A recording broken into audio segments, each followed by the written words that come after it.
Welcome to my YouTube channel, mga kabutig. Yan. Nandito po tayo sa daycare center ngayon. Kaso, bakit tumutulo? Ba't basa? Yung punasan po natin yung sahig. Ito. Gawa po ng dito nang galing sa taas. Ayun. Dito po siya nang galing sa kabilang side. To, basa oh. Naglinis po tayo. Punas-punas muna tayo. Ayan. Ito po yung daycare center na pinapakinabangan na ng mga bata. Naipatayo po ito ng 2023. Ayan. Dati po hindi ganito kaganda ito. Ngayon maganda na. Tingnan natin yung CR. Wow, malinis. Ayan po ang CR. Malinis ano. Tapos may aircon dito. Ayan. Nasaan na yung mga membro ko? Pasok na kayo rito. Nasaan na kaya sila?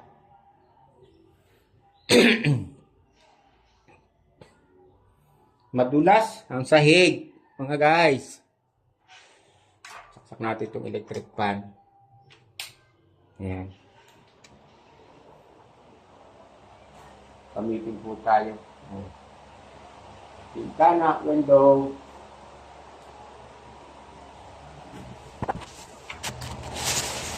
Anak, ayun po yung baba. Ayan. Tara, dumating sa sila. Kuha po tayo ng report. Ano nangyari sa ating pag... Nagbawon ako ng aking kinilas, paloob. Ang init. Oh, may ano dito eh. Basa! Oo. Pinunasan ko nga. Pag naman nakakit dito yung daan ako, yung panggano nila. Kailangan talaga may paano yun, paayusan yung taas. Natulo talaga sa taas. Natulog talaga. Dito nananayday kahit dito Kahit dito. Pader? Oo. Dito daw, sabi ni Kuya Amad. Nananayday, may natulog din niya. Yan yung ano, ginawa ko. Ay ito, yung inakabit nila, wala namang hapon na nila kasi ginabit, kaya hindi yan, hindi na naikabit, gawa ng, wala na, mabibilan ng tumilyo. Hindi, ano yan? Ano yun? Pinakawang ko sa kahoy. Para nakikit. Parang hindi Kasi, oo. pag nakadikit, tumakalalo. Kaya kami pinangabot. Hindi ka nabigyan ng mga gano'n. Pakulat. Ang tiwi. Ay, nako. Sulat muna tayo ng agenda natin. Alam muna natin ito.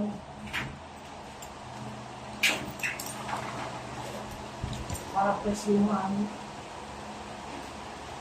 Lakas nga lang yung loob nila ito. Diba, din sila natin nag-aamay. Diba, din sila natin nagtatambak ng basura doon sa may tapat nila. Tuloy. September ano ngayon? 21 ano? Diba, baba? Yata. Wala bang kalendaryo din eh? Kami natin. Hindi ko na alam ang ano eh. Ay, ang kay Amari. Lipas na ang pekwa.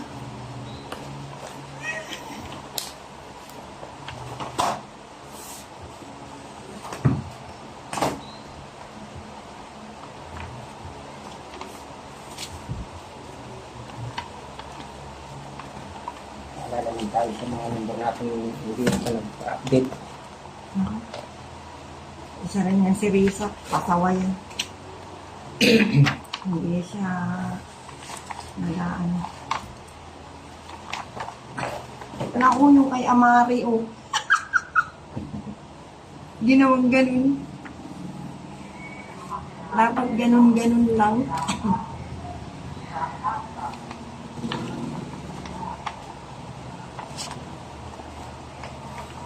Hindi chinik mo kay Amari. Ginawang. kasi ako. Papagawa ko na sa ano. Tao? Tayo! Tingin pala, lamig mo. Sasabihan mo pa yung mga yun. Ay, nagbawal ako ng chinelas ko kaya. Yung panloob ko sa amin. Yung sa baba, ano ba yun? Sa akin nga rin yun. Yung panlabas ko yun. Dahil di naman ako itong panloob ko. Ang lamig. Kahit malamig nga. Ano pa ako. Bit-bit ko ang aking panloob. Ano ito? Attendance? Ang attendance ba nasa? Dini? Ay, wala si ano? Si Mami? Meron na din tayong attendance kahapon. Ay, oo. Yung kahapon. Yan na lang pagbabas niya. Oo. Ano pa siya, magkakaroon tayo ng minutes sa DC. Kaya ibang i-attach ko na yung mga naon. Ang maging pasawan. Binukas mo maling bintana. Ay, yung hangin. Para kasi ag-alin. Para rin ako, ayaw kong din ng hangin sa ulo naman. Pag ako'y tulog, ako nakita. Pinaalis ko. Pinatandong ako. Kasi yung ginagawa ko, hindi na ano ko yung ulo na balo. Kasi Oo. pag-isip ko sa umaga, ang sakit. Hindi. Sabi mo, ganyan lang yung makapatanda na talaga. Kasi ano pa, kahit anong lakas yung libre pa. Kuya dear. Ay, Kung dating lakad mo, wala pa ko. Pwede pa ma-cover o November. ang daming gawa ng sekretary mo. Kapag silang gumagawa mo. Ayun, isang kailangan meron ko sa subs. Wala pang mag-rito dyan? Bagren? Nako, yung bagrito mong pasaway. Nakala sinin. Ay, wala pa? Kami, Yung Kaya bagrito. napunta sa Lunita. Baka... Sa mga katahan. Hindi ka atin. alam mo naman yung may sariling mundo. Papa, Yung tuwagin mag-rig. tawagan mo. Kung kailan sila ang malapit, sila wala.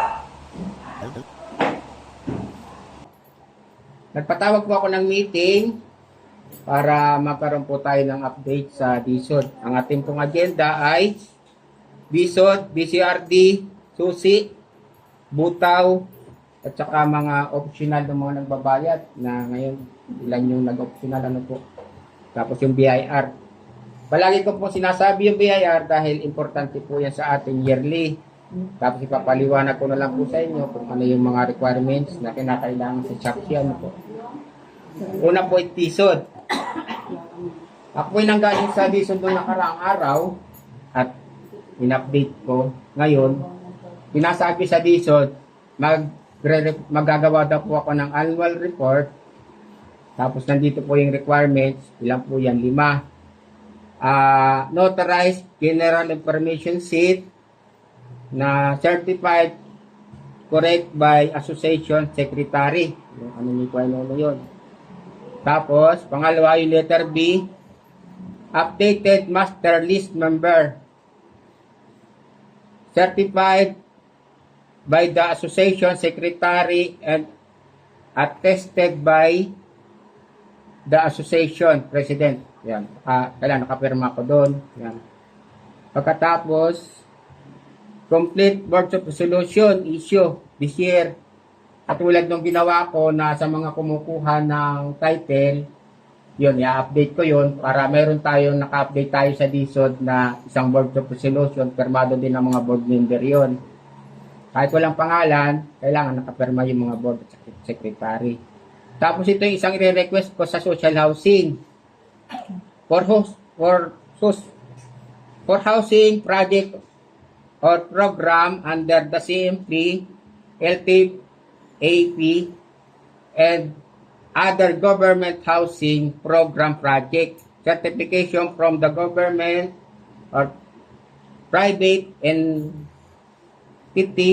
concerned the status of association, application, avail, the program. Sa SHOPSI po yan. kukunin.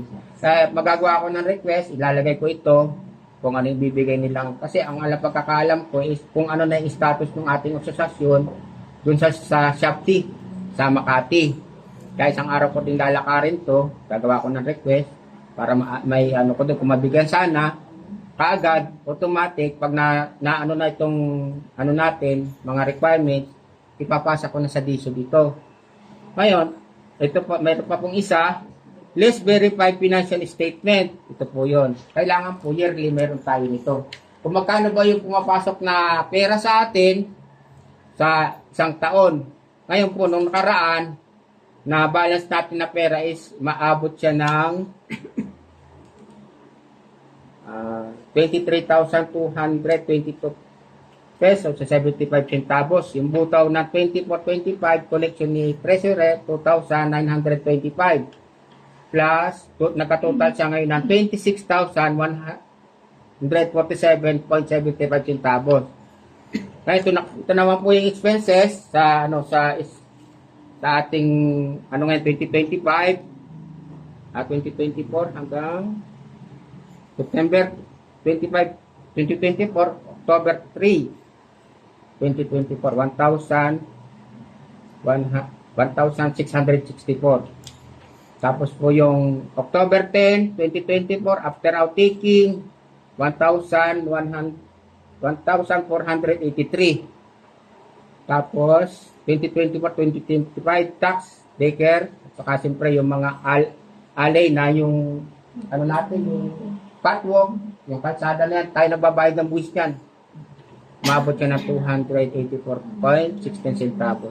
Kaya yung expenses po natin ng 2024-2025 is 3,755.12 centavos. Yan po. Kaya ang ang dating pera natin is 26,147.75 pesos. Yung expenses is 3,755.12 centavos. Kaya yung pera po natin ngayon is umaabot ng 22,392 pesos and 63 centavos.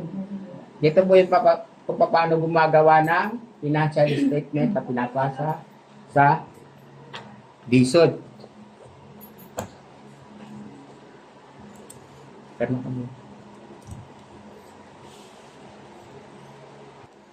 may pagbabago po yung dati natin na board of trustees, name, address, dati walang SEC Ngayon magkakaroon ng SEC. Kaya magbabago po tayo ng ganito. Yan, yung pangalan, tapos magkakaroon ng SEC, yung male, female, yung anong kasari, anong membro. Yung ganun din po dun sa officers, yan, yung mga officers na to, ganun din ang mangyayari. Tapos ito po, nandito na rin yan, kompleto yan, yung committee. Ano po ba yung committee natin? Yung committee election, chairperson, Kuya Mahin Trinidad, Arsenio Timbal, Renato Raimundo. Yung grievance committee. Mayroon po tayong grievance committee. Ano ba yung tinatawag na grievance committee? Yung po yung tagapangalaga kung may problema na dapat sila yung lalapitan. Hindi lang ako. Yun. Yung si Sisimo Leonson, Tito Barot, Ruben Alindayo. Halimbawa, may problema sa inyo. Nagkaroon sa kakapitbahay. Yun po ang pupuntahan nyo, paliban sa akin. Eh, tinatawag na grievance committee. Tapos doon po sa auditing committee, chairperson, kasi ang pera po talaga kinakailangan daw, merong ganito. Kaya, kung may mga question kayo, pwede itong mag-complain kung si Epifanio Fernandez, Dominic Dominguez, Odette Gonzalez. Sila po yung tinatawag na audit committee chairperson. Yan po yan. Kaya kinakailangan naka-update po sa DSOD. Ano po ito, October 3 yung pinasa ko yan. Kaya kinakailangan, tayo, 2025 naman. Yan, ganun din po ito. Yan. Mga board of trustees, pangalan, address, at saka yung check, yung kasarian. Ganun po. Para pag naayos ito, nagpagawa ng maayos, marami ito. Yan. Ang mababago lang naman dito is ito. Tsaka yung isang board of resolution ipapasa ko. Yan, ito na rin po yan. Kaya siguro ipapaprint ko na lang dito. Takipan ko lang tapos papasulat ko na lang dito. Para mas madali.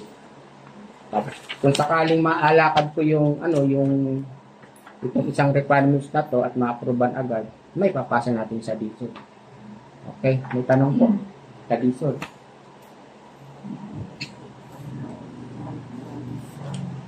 BCRT. Ito po yung barangay na kailangan nakaano tayo sa Quezon City Hall. Naka-update tayo sa BCRT para maging updated tayo ng barangay.